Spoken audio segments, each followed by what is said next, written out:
Hi all, and welcome to Let's Read Is God a Delusion by Eric Reitan. In this series, I read through and respond to this liberal Christian apologetics book from my lay skeptical perspective. In this video, I'm going to cover all of Chapter 5, Philosophy and God's Existence, Part 1. The first 4 chapters of this book were defining his terms and laying the groundwork for his arguments.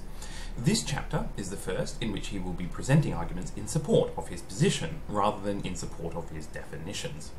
The chapter opens with a short section in which Reitan explains one of the reasons why he wrote this book. He relates how a colleague gave him a page from a book and asked his opinion of it. The page contained a summary of 3 of St. Thomas Aquinas' arguments for the existence of God, and Reitan says that it was such a bad response to these arguments that he would have failed it. Of course, the page turned out to be from Richard Dawkins' book, The God Delusion, and Reitan is so appalled this might be the only exposure that some people have to Aquinas' arguments, and that Dawkins seems so confident in his dismissal of them that he felt compelled to write this book. Although this is an entertaining way to open the chapter, it seems to me that this is poisoning the well. Reitan doesn't make clear which page this was, and it's only from his later citations that I surmise that it was page 77 of The God Delusion. The implication is clear. Take my word for it, Dawkins is wrong. If you actually read this page, or better yet, the rest of the section it's from, it becomes clear that Dawkins is hardly aiming to give a solid philosophical analysis of Aquinas. So to judge him on that basis is unfair.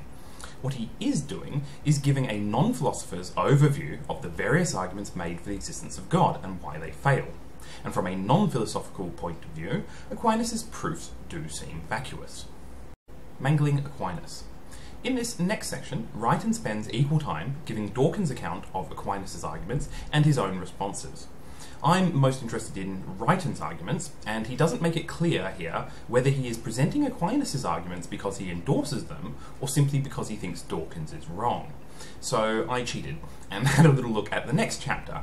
Turns out, Reitan does endorse some key aspects of Aquinas' arguments, so I'll focus on that. The 3 arguments that Reitan covers here are all cosmological arguments for God's existence. That is, they are concerned with causation in some sense. The underlying structure of these arguments is something like this. 1. Everything in the universe seems to have been caused by something else. 2. This means there is a sequence of causation stretching into the past. 3. Such a sequence cannot be infinite. 4. Therefore, there was a first cause. Here I mean causation in a very broad sense, and various forms of the cosmological argument rest on different kinds of causation. The first of Aquinas' arguments is usually phrased as talking about motion, but Reitan explains that apparently Aquinas meant motion in the sense of changing from potentiality to actuality. That is, causing something that has a potential to become actually like that. So causing something that can be potentially hot to being actually hot. How does Aquinas argue that a causal sequence can't be infinite? Reitan puts it like this. Aquinas thinks we can't have an infinite regress. We need a starting point, something that initiated the whole series of changes. But what would such a starter have to be like? First of all, to change other things, it would have to possess already the property it produces in others. But if, at some point, it acquired this property from something else, then we'd be back in the regress. So, in order to end the regress, we need something that doesn't change, because it has always been fully actualized. Something that, by virtue of what it is, has eternally possessed the properties that other things only come to possess. This is very, very wrong. The big problem here is that there's no reason why the cause must have the same property as the effect. I don't need a beautiful person to actualize my potential beauty. Unless you think Reitan is only talking about concrete physical properties, in the very next paragraph he talks about an eternal genius, which is the first cause of all intelligence. Seriously. But we need no eternal orange thing to explain why some things are orange. This is simply postulating an unnecessary metaphysical entity in an argument that's supposed to show that such a metaphysical entity is necessary. The other problem here is that it rests on bad metaphysics. It has a linear, unicausal view of reality in which causes precede effects and time marches linearly forwards. And while this is a very accurate model of reality at the everyday scale, when considering causes of the universe, this model is simply incorrect. Reitan then moves on to considering Aquinas' second and third way. both of which follow a similar logical structure but rest on different kinds of causation. Again, Reitan is unimpressed with Dawkins' summary of these arguments. The point that Reitan wants to focus on here is the premise that we cannot have an infinite regress of causes. His summary is this. Aquinas' answer seems to be this. Everything that is possible will eventually happen given infinite time. If everything that exists could, possibly, not have existed, then it is possible for there to be a time when nothing exists. Given an infinite past, that possibility would be actual at some point. But since nothing can come from nothing, it follows that nothing would exist now. So, if we tried to explain the existence of contingent things in terms of antecedent contingent things, eventually we'd hit a point in the past where nothing existed, even if we posit an infinite past. This is a very poor objection to the idea of an infinite regress. Simply having an infinite past doesn't mean that every possible thing must have occurred during that time. For example, most people would accept that it's possible that a God exists, and it's possible that God doesn't exist. But that hardly means that given an infinite past, both of these possibilities must have occurred at some point in the past. The other problem here is the idea of contingent and necessary things. Necessary things are those that cannot fail to exist in any possible universe. But whether there are such things is yet to be proven. Again, Reitan postulates an unnecessary metaphysical category of things in an argument that is supposed to show that such a metaphysical entity is necessary. The bottom line with the idea of an infinite regress, and Reitan actually agrees with this, is that there really is no solid philosophical argument against it. Despite our intuitions that such a thing is impossible, there's no logical reason to discount the possibility. Reitan goes on to explain that Aquinas' cosmological arguments also rest heavily on the assumption that such a first cause is unique. That is, that there aren't multiple necessary things causing the existence of different parts of the universe. The only argument he has here is Occam's razor, which is a very weak one. Anyway, Reitan takes issue with Dawkins' criticism that Aquinas seems to simply be assuming that God is the first cause. Reitan puts it like this. That God himself is immune to the regress is hardly an assumption in Aquinas' arguments. As we've seen, Aquinas identifies what something needs to be like in order to end the regress. He argues that if the existence of the world as we know it is to be explained, the regress needs to be ended. And so he concludes that, to explain this world, something must exist that has the regress-ending features. He calls this being God. Exactly how does this translate into assuming that God is immune to the regress? The problem with this is that Reitan is not free to do the same. Reitan has explicitly defined his God as that which fulfills our ethico-religious hope, so it remains for Reitan to actually establish that his God is the hypothetical first cause. Aquinas starts with the first cause and argues that such a cause is his God. Reitan starts with a God and needs to argue that such a God is the first cause. He hasn't done that yet. And he doesn't do so here. Instead, he turns to the teleological argument, the argument from design. This next section covers the teleological argument, or the argument from design. Reitan is covering this because Dawkins uses this argument as an argument against God's existence. That is, Dawkins mounts an argument against God using an inversion of the design argument. For this reason, Reitan devotes much of this chapter to this argument. He summarizes the argument like this. 1. In the natural world, that is, the world of things not designed or built by human beings, there exists T, where T refers to a teleological system or a collection of such systems. 2. Chance does not provide a satisfactory explanation for T's existence. 3. Intelligent design does provide a satisfactory explanation for T's existence. 4. Chance and design exhaust the possible explanations for T's existence. 5. Therefore, in order to satisfactorily explain what we find in a natural world, we must posit an intelligent designer. This is a reasonable summary of teleological arguments as made by many apologists. In premise 1, a teleological system is defined as a system that looks as if it were put together for a purpose. That is, it appears to have been designed with some end in mind. There are 3 key problems with any argument for design. Firstly, premise 3 is hard to justify. It's not clear how the existence of some super-powerful, transcendent, disembodied, intelligent designer can provide a satisfactory explanation. Unless it is wedded to some detailed theology that allows for making predictions from the existence of such a designer, it is no more than saying, God did it. The second problem is that premise 4 is a false dichotomy. It's hard to see how we could conclusively show that no other possibility exists, particularly given the success of science in providing alternative explanations for apparent design in natural systems like biology and cosmology. The third problem is that embedded in the conclusion is the idea that the natural world must have a satisfactory explanation. We can't conclude that an intelligent designer exists without first being convinced that the universe needs a satisfactory explanation. But the idea that the universe needs a satisfactory explanation is rarely defended. Anyway, having presented the design argument, Reitan moves on to what he thinks is wrong with it. Why the argument from design fails. Reitan starts this section by recognising that part of the problem with the design argument is it depends what feature of the world you appeal to. He acknowledges that the appearance of design in complex biological organisms is well explained by evolution by natural selection. That is, that modern evolutionary theory gives a good explanation for the diversity of life on Earth, and so no intelligent designer is needed. After an overview of evolution, he summarises where it leaves the design argument like this. Extensive empirical observation of the natural world shows that such a process of evolving complexity actually happens. So, what we have is a known process that we see at work in nature, one that can explain the existence of complex teleological systems. Surely a process known to occur, one that can explain complex teleology, offers a better explanation than a hypothetical intelligent designer. Reitan goes on to cover the irreducible complexity argument of Michael Behe, dismissing it as either discredited or appealing to ignorance. This is a straightforward acceptance of what science tells us about the apparent design in biology, and is only notable as many apologists simply deny it. However, Reitan contends that the design argument can still be mounted, just by appealing to some other apparent design in nature.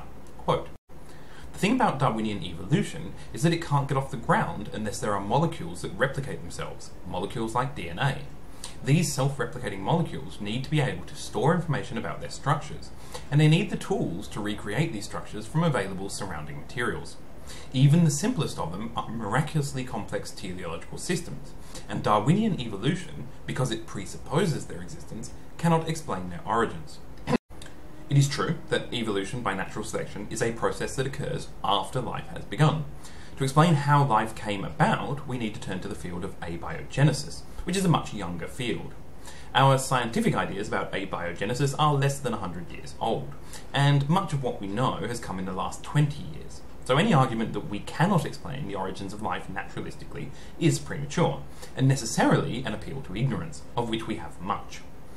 However, the current theories of abiogenesis, broadly, think that a process akin to biological evolution can account for how the necessary chemicals formed. Of course, such a hypothesis is speculative, and Reitan criticises it like this. Natural selection is a known process that could explain the origins of complex organic systems, and that is what makes it a better explanation than a hypothetical intelligent designer.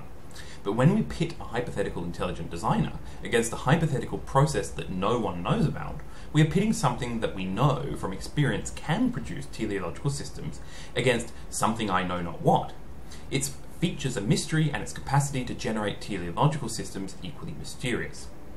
Reitan is saying that because humans are intelligent designers, it follows that an intelligent designer God is a reasonable explanation.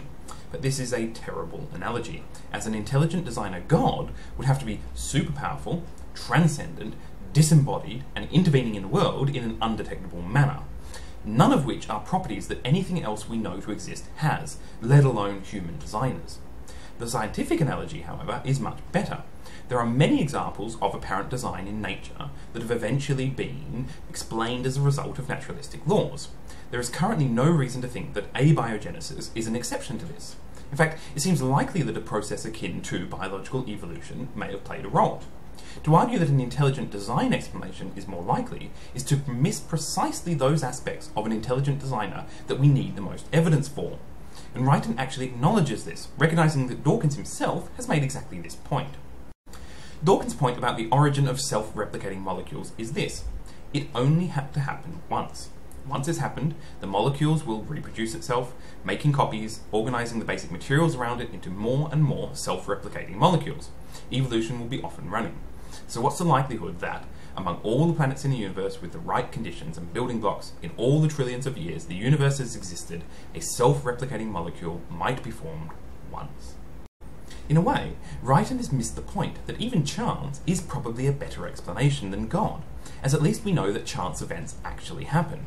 To make God a better explanation, you'd have to first establish that God is possible, and that the odds of him existing are better than things having occurred by chance. That apologists rely on our intuitions about such probabilities leaves their arguments unconvincing. Reitan moves on to briefly considering the fine-tuning argument, but ultimately dismisses it because cosmologists aren't convinced by it, and because he acknowledges that it is hardly obvious that even if the universe was fine-tuned, that it is fine-tuned with our kind of life in mind. That is, since so little of the universe is conducive to life, even if there was a purpose to the universe, it may well have been something else. However, Reitan has one last defence of the design argument. Our scientific understanding of the universe is a work in progress, and so any conclusions we reach about intelligent design are always susceptible to revision. 200 years ago, complex biological organisms seemed to be a knockdown argument for the existence of an intelligent designer. Then along came Darwin. Will the newest directions in physics make an intelligent designer of the universe seem more likely or less? This is wrong in two ways. Firstly, even before we understood evolution, the existence of complex biological organisms was a poor argument for God, as it was still just a God of the gaps argument that Reitan has previously decried. Secondly, and more fundamentally, the fact that scientific conclusions are subject to revision doesn't mean that everything we know may be wrong. It's not that new theories bear no relation to older theories, but rather that new scientific models explain more fundamentally, cover a wider scope, or are more accurate in their predictions. For example, Newton's laws of motion are still correct for things on an everyday scale. At cosmological scales, we need relativity. At atomic scales, we need quantum mechanics. One day, we may have a theory that works at all scales, but it won't suddenly posit an intelligent designer to explain planetary motion, as once was thought. That mystery has been solved, and will never be unsolved. Similarly for the mystery of the diversity of life. Those gaps have been filled and won't be unfilled by scientific advances. In the end, Reitan isn't actually interested in defending the design argument, as it doesn't actually work for his concept of God. He puts it like this: while science today may uncover a naturalistic explanation for what had before seemed inexplicable in naturalistic terms, thus silencing those heralding proof of a supernatural agent, science tomorrow may discover a new mystery that defies naturalistic explanation. Neither shift in the scientific terrain really tells us anything about the transcendent. The real lesson to be drawn here is that a provisional scientific picture of things, and every scientific picture is provisional, just shouldn't be invoked one way or another when it comes to the existence of the transcendent. Dawkins' case against theism. The essence of Dawkins' argument, as Reitan tells it, is that a designer must be more complex than its design. This isn't just an assertion, but follows from what we know about design and designers. In every proven case of teleological design, design with a purpose in mind, the designer has been more complex than the designed. For example, even humanity's most complex creation, the Large Hadron Collider, which is fantastically complex, pales compared to the complexity of the brains and bodies of the thousands of people who designed and created it. So the only examples of design that we can be certain of follow the same pattern: more complex designers designing less complex designs. The only argument we can mount from this is that any designer of the universe would be more complex than the universe itself. But if the existence of complex designed entities needs explaining, and can only be explained by appeal to a designer, then the designer of the universe must itself have a designer, which is necessarily more complex again. This then leads to an infinite regress of increasingly complex designers, ultimately explaining nothing. Dawkins then argues there must be some simple process that gives rise to such an intelligent designer, something like evolution. Reitan makes this comment: Dawkins' case against theism. The essence of Dawkins' argument, as Reitan tells it, is that a designer must be more complex than its design. This isn't just an assertion, but follows from what we know about design and designers. In every proven case of teleological design, design with a purpose in mind, the designer has been more complex than the designed. For example, even humanity's most complex creation, the Large Hadron Collider, which is fantastically complex, pales compared to the complexity of the brains and bodies of the thousands of people who designed and created it. So the only examples of design that we can be certain of follow the same pattern: more complex designers designing less complex designs. The only argument we can mount from this is that any designer of the universe would be more complex than the universe itself. but if the existence of complex designed entities needs explaining, and can only be explained by appeal to a designer, then the designer of the universe must itself have a designer, which is necessarily more complex again. This then leads to an infinite regress of increasingly complex designers, ultimately explaining nothing. Dawkins then argues there must be some simple process that gives rise to such an intelligent designer, something like evolution. Reitan makes this comment. If this line of argument is sounding familiar, it's probably because it has the very same formal structure as Aquinas' first and second ways. Just as Aquinas did, Dawkins notes that a certain kind of explanation leads to an infinite regress. He insists that an infinite regress explains nothing, and so he concludes that there needs to exist a regress-ending explanation of a different kind. Reitan criticises Dawkins for using the same logic as he dismissed from Aquinas, but Reitan is missing Dawkins' point here. Dawkins is not endorsing this logic, but rather using it in a reductio ad absurdum argument. That is, he has taken the apologist's logic and used it to show that no ultimate designer can exist. The proper conclusion is not that God doesn't exist, but rather that the design argument is flawed. Also, there is a difference between an infinite regress of causes, as in the cosmological argument, and an infinite regress of increasingly complex explanations, as Dawkins is appealing to. The whole point of an explanation, what makes something an explanation, is that it allows us to understand a phenomenon with regard to other, simpler phenomena. So an infinite series of increasingly complex explanations simply aren't actually explanations. The same can't be said for an infinite regress of causes. A fundamental difficulty with Dawkins' atheistic argument. This next section is Reitan's response to Dawkins' argument against intelligent design. It begins with Reitan's summary of the key contention of Dawkins' argument. My first objection, which I will consider here, challenges Dawkins' claim that any intelligent being capable of designing, creating, and sustaining the entire universe would need to be exceedingly complex.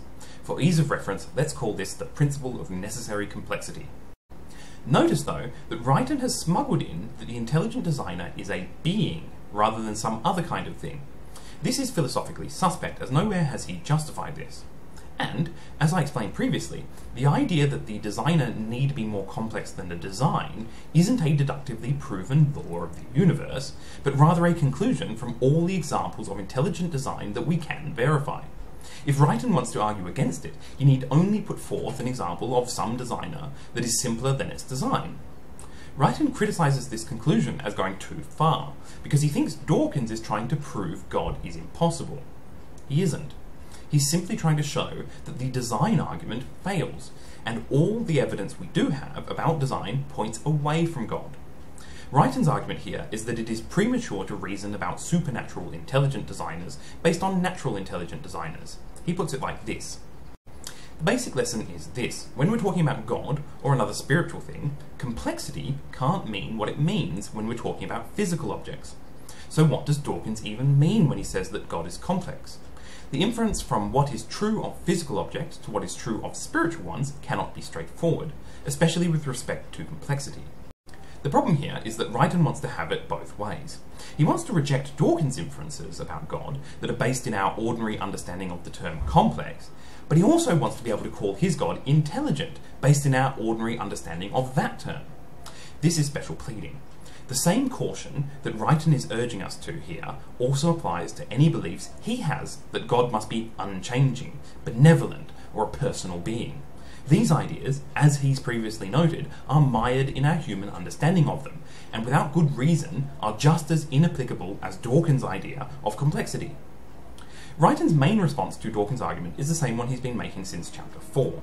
His God is immune to scientific inquiry because he's defined it that way.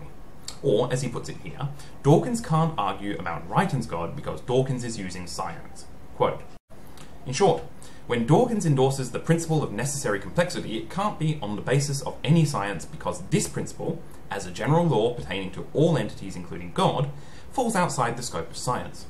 On such matters, critical inquiry must rely on something other than empirical observations, such as, for example, philosophical reflection. Reitan is missing the point here, again. Dawkins' argument is addressing the God that many people believe in, not the abstract, transcendent, unfalsifiable God that Reitan has defined for himself. Of course, Dawkins' argument doesn't apply to Reitan's God. Dawkins and many other atheists are waiting for Reitan to show us why we should even consider his God before bothering to argue against it. Also, Reitan is elevating philosophy to being a kind of parallel science in a way that doesn't make sense.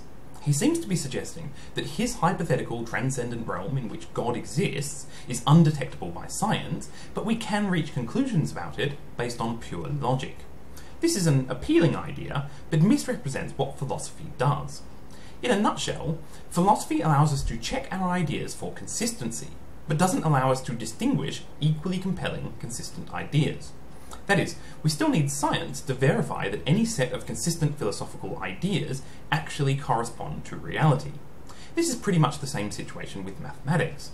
So the idea that philosophical reflection can allow us to access the transcendent when scientific inquiry cannot is a dubious metaphysical claim without justification, to add to all the other claims he has made so far without justification.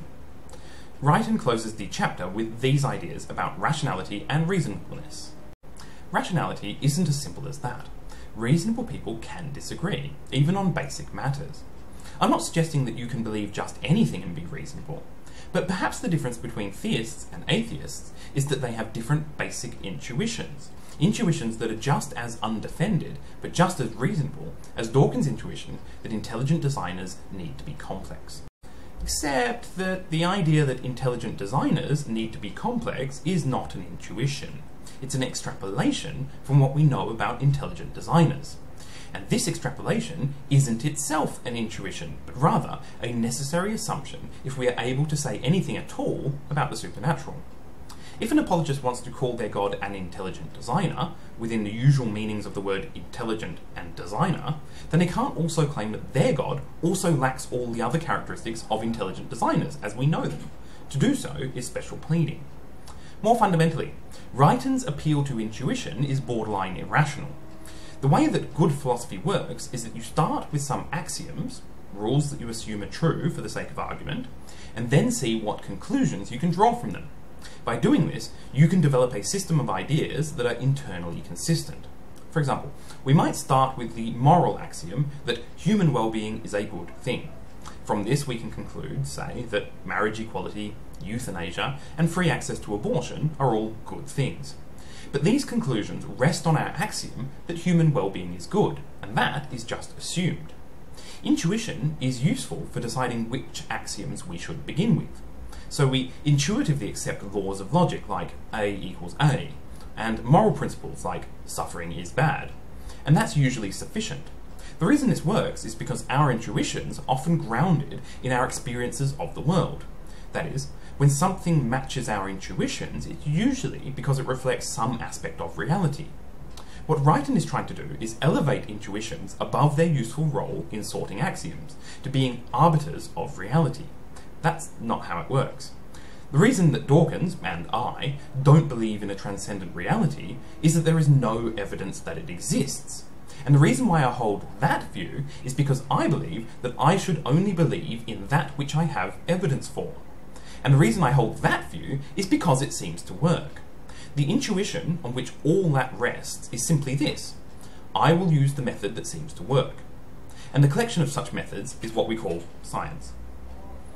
And that's it for this chapter. Before finishing up, I want to return to the cosmological argument for the existence of God. Reitan does a poor job of presenting it in this chapter, and instead presents 3 different versions from Aquinas, interspersed with Dawkins' summaries and Reitan's criticisms. I want to discuss what I think is the fundamental flaw in all cosmological arguments. My summary of all cosmological arguments is this. 1. Everything in the universe seems to have been caused by something else. 2. This means there is a sequence of causation stretching into the past.